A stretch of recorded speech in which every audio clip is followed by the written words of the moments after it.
Dündar Bey'im. Ertuğrul!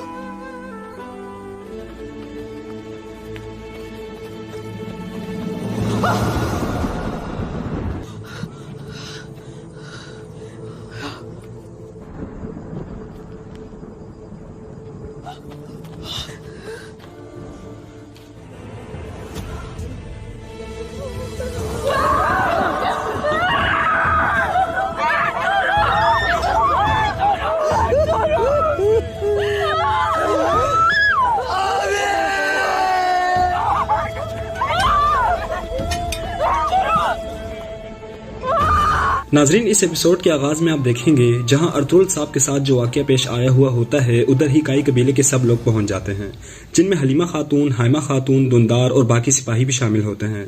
वो ये मंजर देखकर दंग रह जाते हैं। हर आंख अशकबार हो जाती है क्योंकि हर तरफ लाशें ही लाशें होती हैं। बिल्कुल अजीब सी फिजा बनी हुई होती है। तो दुंदार कहता है कि सिपाहियों मुहतात हो जाओ। फिर वो सिपाही अपनी तलवारें निकालकर तैयार खड़े हो जाते हैं। इसी दौरान उन्हें आर्तुग भाई नजर आते हैं तो दुंदार अपने सिपाहियों को कहता है कि ये जिंदा हैं, इन्हें उठाओ और जल्दी से कबीले ले जाओ। उसी दौरान हलीमा को अर्तुगरुल साहब का खंजर जमीन पर पड़ा मिल जाता है। इसे देखते ही उसकी आंखें भी नम हो जाती हैं। बहुत ही भयानक मंजर होता है। इसी दौरान हाइमा खातून को बामसी दिखाई देता है। दुंदार आकर उसे देखता है मगर बामसी बेहोश हुआ होता है। हाइमा खातून कहती है कि बामसी मेरे बच्चे अपनी आंखें खोलो, बामसी अपनी आंखें खोलो।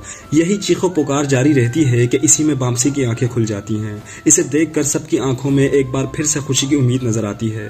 फिर बामसी को भी सिपाही उठाकर ले चलते हैं। फिर हलीमा कहती है कि अम्मी जान, अर्तुगरुल साहब लापता हैं, वो कहीं नहीं मिल रहे। फिर दुंदार अपने सिपाहियों को कहता है कि छप्पा छप्पा चांद मारो, हर दरख्त और पत्ता उठाकर देखो और फौरी तौर पर असलहान खातून को पैगाम भिजवाओ और हानली बाजार भी जाओ और अमीर सादुद्दीन कोपैक को भी इतला दो कि वो हमारे साथ अर्तुगरुल साहब को ढूंढने में मदद करें। इसके बाद बाकी सिपाही अर्तुगरुल साहब की तलाश में लग जाते हैं। इधर कराजैसर किले में कमांडर आरिस कहता है कि मैंने अर्तुगरुल को अपने पंजे में दबोचा, वो खुशी मुझे पहले कहीं नहीं मिली। तो कमांडर लुकास कहता है कि अर्तुगरुल जैसे बड़े दुश्मन को मारने का कारनामा सिर्फ आप जैसे इंसान जो तलवारबाजी में शोहरत रखता हो, सिर्फ वो ही कर सकता है। तो कमांडर आरिस कहता है कि अर्तुगरुल की मौत पूरे काई कबीले के लिए इबरत होगी। या तो वो सब अनातोलिया चले जाएंगे या फिर वो मेरी तलवार से अर्तुगरुल की तरह मरेंगे। दर हकीकत जब उन्हें उसकी लाश मिलेगी तो उन पर दहशत तारी हो जाएगी। तो कमांडर लुकास कहता है कि जनाब, ताहाल अभी तक उसकी लाश नहीं मिली। तुर्क अभी भी उसे तलाश कर रहे हैं। हमारे सिपाही खुफिया तौर पर उसके ताकुब में हैं। तो कमांडर आरिस कहता है कि ये कैसे मुमकिन है, उसकी लाश तुर्कों को मिले या हमें, मगर उसकी लाश जल्द से जल्द मुझे चाहिए। तो कमांडर लुकास कहता है कि अर्तुगरुल साहब पहले ही मर चुका था, अब आप उसकी लाश का क्या करेंगे। तो आरिस कहता है कि हमने अर्तुगरुल को मारा जो तमाम तुर्कों का हीरो था। मैं चाहता हूँ कि वो उसे देख कर समझ जाएं। उनका मकसद भी खत्म हो चुका है, इसी तरह उनकी उम्मीदें भी खत्म हो जाएंगी। इधर चौदार कबीले में एक सिपाही आकर असलहान को सारे वाकये से आगाह कर देता है। असलहान ये सुनकर बहुत ज्यादा खफा हो जाती है और कहती है कि सिपाहियों घोड़े तैयार करो, हम भी फौरन रवाना होंगे। इधर सराय में कोपैक को एक सिपाही आकर कहता है कि जनाब, काई कबीले से दुंदार ने एक कासिद भेजा है। जनाब, उन्हें हमले की खबर मिली है, वो वहाँ गए हैं जहाँ आरिस ने फंदा लगाया था। उन्हें अपने सिपाहियों की लाशें मिली हैं। बामसी और आर्तुग भाई को तफ्शीशनाक हालत में कबीले ले गए हैं। फिर वो कहता है कि अर्तुगरुल, तो कोपैक उससे कहता है कि बोलो अर्तुगरुल के साथ क्या हुआ। तो تو سپاہی کہتا ہے کہ ارطغرل کا ابھی تک کوئی سراغ نہیں ملا، وہ اسے زندہ یا مردہ تلاش کر رہے ہیں، انہوں نے اسے تلاش کرنے میں آپ کی مدد مانگی ہے۔ کوپیک یہ سن کر اوپر سے پریشانی کا اظہار کرتا ہے کیونکہ یہ سارا کیا دھرا اسی کا ہوتا ہے۔ پھر کوپیک کہتا ہے کہ میرا نہیں خیال کہ ارطغرل اپنے سپاہیوں کو چھوڑ کر کہیں چھپے گا، اور آرس نے تو اسے زندہ نہیں بھاگنے دیا ہوگا۔ وہاں اپنے آدمی بھیجو، انہیں ارطغرل صاحب کو تلاش کرنا ہوگا، اگر وہ ملتا ہے تو اعلیٰ، اور اگر وہ زندہ ملے تو تم جانتے ہو نا کہ کیا کرنا ہے۔ اور ہاں، اپنے طبیب قبیلے بھجواؤ، اگر بامسی یا آرتوک بھائی کو جانتے ہو تو انہیں بھی وہیں لٹکا دو۔ ادھر کائی قبیلے میں بامسی اور آرتوک بھائی کو شدید زخمی حالت میں لے آتے ہیں۔ کائی قبیلے پر غم کے بادل ایک بار پھر سے منڈلانے لگ جاتے ہیں، ہر طرف غم کی فضائیں رقص کر رہی ہوتی ہیں، پورے قبیلے میں چیخ و پکار کی آوازیں شروع ہو جاتی ہیں۔ پھر جب حفصہ کی پہلی بار بامسی پر نظر پڑتی ہے تو یہ بھی دل دہلا دینے والا منظر ہوتا ہے، اور پھر اس کے قریب آ کر جھٹ سے اس کے ساتھ لپٹ جاتی ہے اور پھر کہتی ہے کہ تمہارے ساتھ یہ کس نے کیا؟ بامسی اپنی آنکھیں کھولو، دل دہلا دینے والا منظر ہوتا ہے، کسی کو توقع نہیں تھی کہ اچانک یہ سب کچھ ہو جائے گا۔ پھر فوراً سپاہی انہیں اٹھا کر شفا والے خیمے میں لے جاتے ہیں، لیکن علاج کون کرے کیونکہ اسحاق بھائی شہید ہو گئے اور آرتوک بھائی زخمی ہے۔ اسی دوران کوپیک کا بھیجا ہوا طبیب وہاں پہنچ جاتا ہے، اپنا تعارف کرواتا ہے، پھر سب کو باہر بھیج دیتا ہے، مگر حفصہ کے بڑے اصرار پر اسے وہیں رہنے دیتا ہے۔ پھر وہ طبیب ان کا علاج شروع کر دیتا ہے۔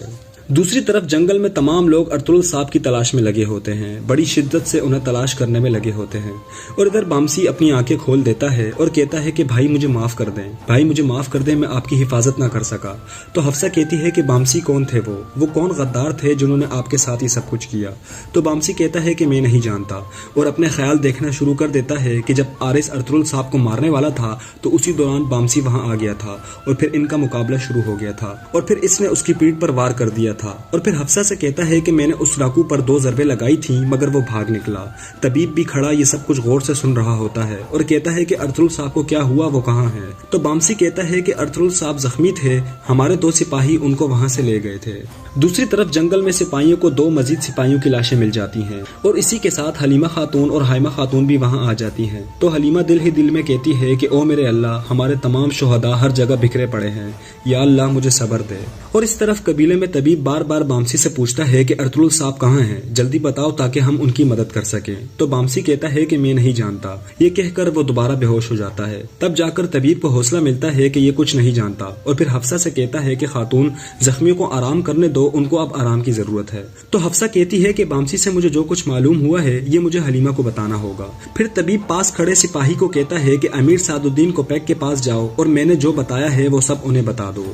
اور دوسری طرف اسلحان خاتون جنگل میں پہنچ جاتی ہے، ہائمہ خاتون اور حلیمہ خاتون سے ملتی ہے اور اپنا دکھ بھی ان کے ساتھ بانٹتی ہے، اور کہتی ہے کہ یہ کیسے ہوا، کس نے کیا، مجھے بتائیے۔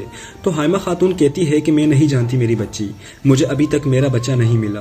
اور ساتھ ہی کوپیک بھی اپنے سپاہیوں کے ہمراہ وہاں پہنچ جاتا ہے، اور پھر وہ ان کے پاس آ کر کہتا ہے کہ جب تک ہم سردار اعلیٰ کو نہیں ڈھونڈ لیتے یہاں سے کوئی نہیں جائے گا۔ اور پھر ہائمہ خاتون سے کہتا ہے کہ جیسے ہی مجھے اس واقعے کا پتہ چلا میں فوراً یہاں چلا آیا، آپ کی زخمیوں کی دیکھ بھال کے لیے میں نے آپ کے قبیلے ایک طبیب بھیجا ہے، مجھ سے جو کچھ ہوا میں کروں گا، اپنے سردار اعلیٰ کو اس طرح ضائع نہیں ہونے دیں گے، انہیں تلاش کرنا مجھ پر واجب ہے۔ دندار ایک سائڈ پر کھڑا رو رہا ہوتا ہے کہ اسی دوران ایک سپاہی آ کر دندار سے کہتا ہے کہ ہمیں ارطغرل صاحب کی ذرا ملی ہے لیکن ارطغرل صاحب کہیں نہیں ملے۔